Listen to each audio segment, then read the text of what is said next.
Hey guys, what's going on? And as always, my name is Mr. Shank, and in today's video, what I'm going to do is I'm going to teach you guys how to put the bar and chain on your Husqvarna 555 auto tune. So with that said, let's get into the video.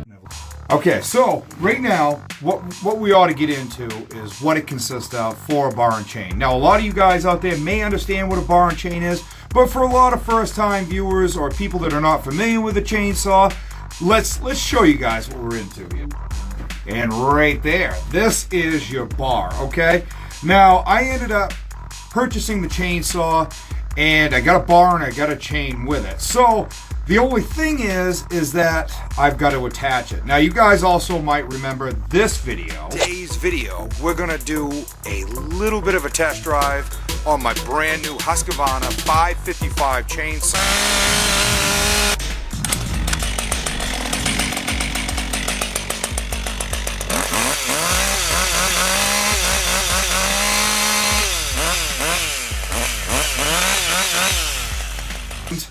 What I did is I disassembled my chainsaw so I could show you guys how to put on the bar and chain. Let me grab that chain. This right here is the chain that's going to go on there. Now, a friendly little side note is you want to make sure that when you put your chain on that it's going the right direction. I've had incidences where I put the chain in backwards when I was trying to sharpen it. I think I got it in there backwards. Didn't work out so great. So I have to make sure that I remember which way this chain is actually going to go. All right, so if you guys are looking to see which way your chain goes, now the orientation of the motor itself, all right, that and the bar, all right. Now this is the nose, this is where the front of the blade is, the back that's going to be connected. These teeth have to be facing forwards towards that blade. So as you guys can see right here, all right, see how each one of these teeth are heading towards, technically it would be my right. I don't know how you guys are going to be viewing this on your screen, but the teeth are heading towards my right. Needing for this is we're going to need the rusty, trusty, always useful chainsaw wrench. Is the chainsaw wrench. Now, you have two different sockets on either side. This one, I believe, is a 5/8, and on the back end is a 1/2 inch. Now, if we turn this over, you're going to see that you have a flathead on there. Well, the flathead's there to do tensioning screw, which we're going to show you once we get the plate off. So stay tuned.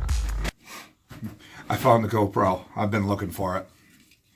And we're going to do like an overhead kind of thing, right? When it comes down to your bar, this is going to be your bar, and this is the slot. If you guys can see it right in here, this is where your chain's going to ride through all the way up, and you have like a big sprocket towards the end of it, and your teeth ride in there. Keeps it moving nice. You want to make sure that you grease this every so often, because if this wears out, it's going to burn up your bar, possibly even bind your chain. So friendly little side note is to make sure that your maintenance on your bar is pretty good. In the back here, what you've got is you've got a slot, right here. Now those bolts that are in behind that bar and chain cover, now your bolts are going to go up into here. So let's get the chain on first. Another little side note when it comes to your chain, make sure you don't let it get all tangled. It is a pain to try to get untangled.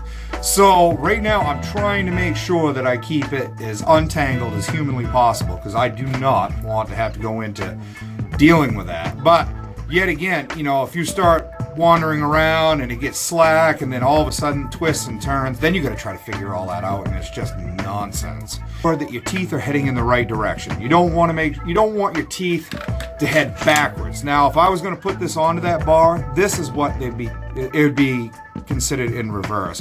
It won't cut nothing. It basically will just sit there and just ride up on the wood itself. So I got to make sure that my teeth are heading in the right direction. Now, as you guys can see here, I'm going to slide this over that clutch, okay, with making sure that I don't end up letting the end of that chain bind up. Now, in behind that clutch is a bearing. Ooh, that almost happened. Okay, now the teeth are hooked in behind that clutch onto that little bearing that's in behind your clutch, and by the looks of it, it's seated very nice. The chain can move freely. Now, we're going to take our bar, okay, And we want to make sure, a little junk in there. We want to make sure that we go down over the tops of those bolt posts right here. And we're going to slide it back just a little bit just to get those back into that slot. So like right there. You guys are going to have to forgive me because it's not the easiest thing to do. To try to make sure you guys can see it all come together. So now, as you guys can see, that the chain is now seated inside the bar, into that little slot, around the bearing in behind the clutch. Now, let's just make sure everything is working correctly. Okay? As you see, there's no restriction, no nothing. Everything seems to be sitting very well, and it's seated. The oil is what sucks the worst. You know, it makes your hands all slick and it's hard to hold on to things. Now, you guys can see right underneath there, right in here, you can see there's the bearing in behind this clutch, okay? And it moves right along nice and freely. And that's what you want to make sure you do, is you want to get those teeth inside that bearing so it spins nice and clean and there's no restriction. I have the bar loose and it's not connected, you know, but let's get into it. Here is the chainsaw's cover for the bar and chain. I'll give you a little close up. This right here is your tensioner screw. Okay, that's what tightens up the blade. Excuse me, not tightens up the blade, tightens up the chain. And right here are the nuts that are going to go onto those posts that you guys see right down here. The ones here have little posts to make sure that it doesn't fall off this plate. You're going to set it right down there. Just like so, going over that clutch. Okay. Then I'm going to take this, tension those down. All right. Making sure that your cover is secured to the chainsaw. Okay. Very crucial. So now what you're going to want to do is you're going to have to get out your chainsaw wrench. Okay. Now I know this is going to be my 1/2 inch. These are 1/2 inch nuts. So now you don't want to just tighten it up as the chain sits because all the gravity is holding it down, right? What you want to do is you want to pick it up and you want to tighten it up on there, okay? Just like this. All right. So it's nice and snug. Now that chain is actually already pretty nice and tight. You want to make sure you pick up on your bar before you start tightening down these bolts. All right. Now let's get out our chainsaw wrench. Now my nuts onto this chainsaw right here I know is 1/2 inch. So as you guys can see the slack in that chain, right? That is not ideal for cutting at all.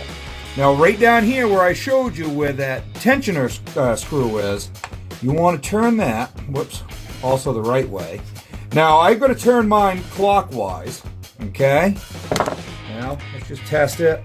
And it's got a little springiness to it. Let's tighten it up just a little bit more. Okay. Okay, that's looking pretty nice. Tighten up your nuts on your blade. Excuse me, on the cover. Okay. Now you don't have to kill it. You want to make sure that it's, you know, good and tight, but not enough to snap those bolts off. Nice and secure. And as you guys can see, it's got a nice springiness to it. It moves without any restriction. Now you know if you've overdone your chain is if it's so tight you cannot spin it with ease.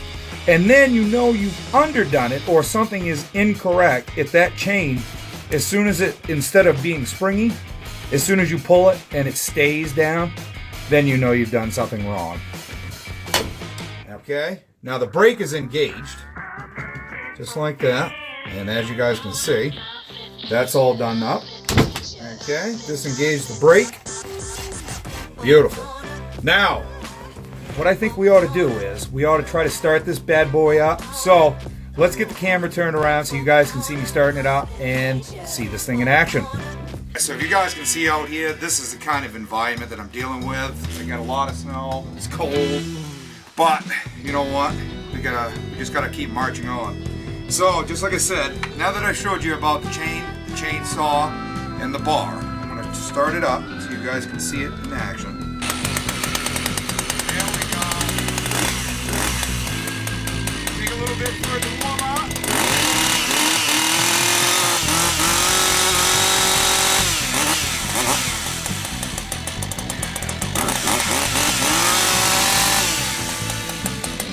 It's always the best when you get it closer.